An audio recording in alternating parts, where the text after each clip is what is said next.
Good morning students, welcome back to the online class. So students, देखिए अपनी previous class में हमने अपना चैप्टर 12 बुक ए में कंप्लीट कर लिया था। इसकी एक्सरसाइज आई होप आपने अपनी नोटबुक में होमवर्क जो दिया था मैंने वो कंप्लीट कर लिया होगा। चलिए ये देखते हैं आज बुक बी में चैप्टर 12 जैसलमेर की राजकुमारी। यहाँ पर डेट लिखेंगे आप 12.1 चरित्र विश्लेषण, यानी कि चरित्र यानी कि इनके कैरेक्टर के बारे में बताना है। कहानी के आधार पर जैसलमेर की राजकुमारी की चारित्रिक विशेषताएं लिखी हैं, यानी कि जैसलमेर की जो राजकुमारी थी उनके चरित्र की हमें क्या बतानी है, विशेषताएं बतानी है, क्या क्या उनके अंदर गुण थे। तो देखिए, जैसलमेर की राजकुमारी बहुत वीर तथा साहसी थी। उनके अंदर वीरता की भावना कूट कूट कर भरी हुई थी। वह बहुत दयालु थी। उनके मन में शत्रुओं के लिए भी दया की भावना थी। वे स्वयं एक मुट्ठी अनाज खाकर रह सकती थी, लेकिन शत्रुओं के लिए 2 मुट्ठी अनाज देने का वादा किया। वह अपने किले की रक्षा के लिए अपने प्राण निछावर करने के लिए तैयार थी। वह बहुत ही बुद्धिमान और चतुर भी थी। उन्होंने बड़ी ही चतुराई से योजना बनाकर यवन सेनापतियों को अपने चक्रव्यूह में फंसा लिया था। वह इतनी वीर तथा साहसी थी कि वह अकेले ही 10 किलों की रक्षा कर सकती थी। ठीक है, तो ये राइट करना है आपको बुक बी में ही। नेक्स्ट देखिए, ये आपका होमवर्क रहेगा 12.2 एक मुलाकात। यहाँ भी डेट एंड होमवर्क लिखेंगे आप। यदि आपको किसी सशक्त महिला यानी कि शक्तिशाली महिला से, वीर महिला से मिलने का मौका मिले तो आप किससे मिलना चाहेंगे? जैसे कि हमारी रानी लक्ष्मीबाई हैं, मदर टेरेसा हैं, बहुत सी महिलाएं हैं, तो आप कौन सी सशक्त महिला से मिलना चाहेंगे? ठीक है, तो वो आपको यहाँ पर लिखना है और क्यों मिलना चाहेंगे। सभी बच्चों को ही अपना होमवर्क कंप्लीट करना है।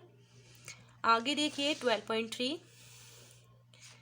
यहाँ पर पक्ष विपक्ष। ठीक है, जैसे कि यहाँ पर डेट लिखेंगे आप। जैसलमेर की राजकुमारी कहानी में राजा रत्न सिंह और उनकी पुत्री ने युद्ध के जवाब में अपना खून बहाया। ठीक है, उन्होंने मतलब अपने किले की रक्षा के लिए युद्ध किया। खूनी हस्ताक्षर कविता में भी गुलामी से मुक्त होने के लिए देशवासी अपना खून बहाने के लिए तैयार थे। दोनों पार्टों के ध्यान में रखकर युद्ध के पक्ष और विपक्ष में अपने विचार व्यक्त करने की, क्या युद्ध करना सही है या गलत है। पक्ष मतलब हित में है या नहीं, और विपक्ष मतलब अनहित में। ठीक है, तो हम पहले पक्ष में लिखेंगे कि युद्ध करना सही है या नहीं। देखिए, राजकुमारी और देशवासियों ने अपनी मातृभूमि की रक्षा के लिए अपना खून बहाया, जो कि उचित था, सही था। क्यों, कोई भी शत्रु यदि हमारे देश की आज़ादी पर प्रहार करता है तो हमें उसके जवाब में युद्ध करना ही पड़ता है।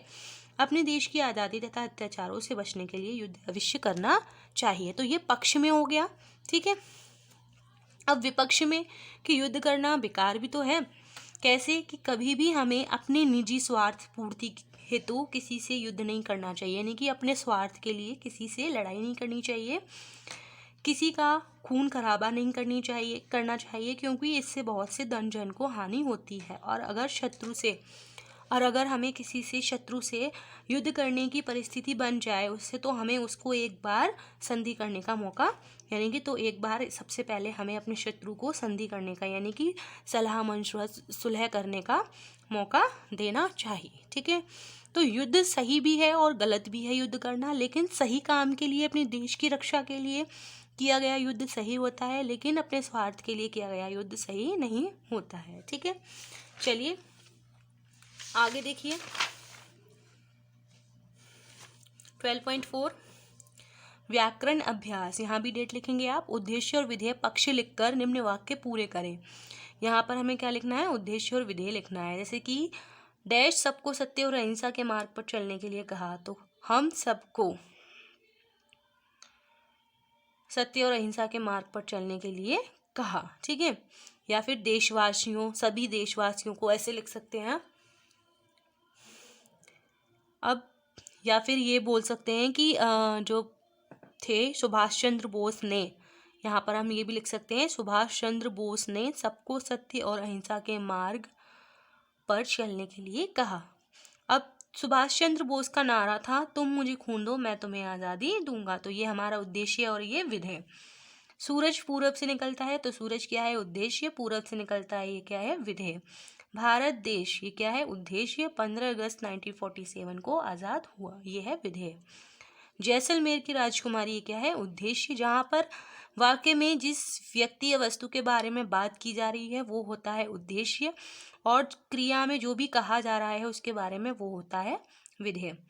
जैसलमेर की राजकुमारी राजा रत्न सिंह की पुत्री थी। ठीक है, तो ये कंप्लीट हो गया। आगे देखिए, आज़ादी का मूल अथवा देश दुनिया की प्रगति में नारी की भूमिका विषय पर आपको पता है जो हमारे देश में ऐसे बहुत सारे सभी काम ऐसे हैं जिनमें नारी का भी हाथ है, यानी कि राजनीति में, ठीक है, समाज कल्याण में, शिक्षा विभाग में, विज्ञान में, न्याय में, खेल में, अंतरिक्ष के क्षेत्र में, सभी में नारी का भी महत्वपूर्ण स्थान है।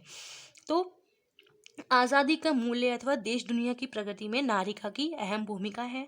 तो इस विषय पर हमें 5 वाक्य लिखने हैं और उनके वाक्यों में से हमें क्या क्या करना है, उन वाक्यों के हमें उद्देश्य और विधेय पक्ष को अलग अलग रंगों से रेखांकित करना है। 2 कलर लेने हैं आपको, अलग अलग कलर के। ठीक है, जैसे मैंने यहाँ एक एग्जाम्पल दिया है आपको, देखिए, नारी के दिए गए संस्कारों के बल पर सुदृढ़ चरित्र का निर्माण होता है, यानी कि नारी द्वारा जो भी संस्कार दिए जाते हैं उनसे बहुत ही संस्कारी और शुद्ध चरित्र का निर्माण होता है। ठीक है, बच्चों को संस्कार कहाँ से मिलते हैं, माता से ही तो मिलते हैं। तो देखिए, यहाँ पर आप उद्देश्य और विधेय को लेकर करेंगे तो नारी के दिए गए संस्कारों के बल पर सुदृढ़, ये क्या है, उद्देश्य, चरित्र का निर्माण होता है, क्या है, विधेय। तो ऐसे ही लिखेंगे आप। ठीक है, 2 कलर से अंडरलाइन करेंगे, आपको सारे अंडरलाइन करने हैं कलर से। देखिए, बच्चों की प्रथम गुरु माता नारी ही होती है। ठीक है, तो ये क्या है, यहाँ तक उद्देश्य और ये विधेय। मैंने आपको 2 में करके बताया है उद्देश्य और विधेय, बाकी में आपको खुद से छांटना है। नारी शिक्षा विज्ञान, नारी क्या है, उद्देश्य। तो नारी शिक्षा विज्ञान न्याय अनुसंधान खेल अंतरिक्ष आदि क्षेत्रों में महत्वपूर्ण भूमिका निभा रही हैं। नारी मतलब इन सभी क्षेत्रों में बहुत ही महत्वपूर्ण भूमिका निभाती हैं।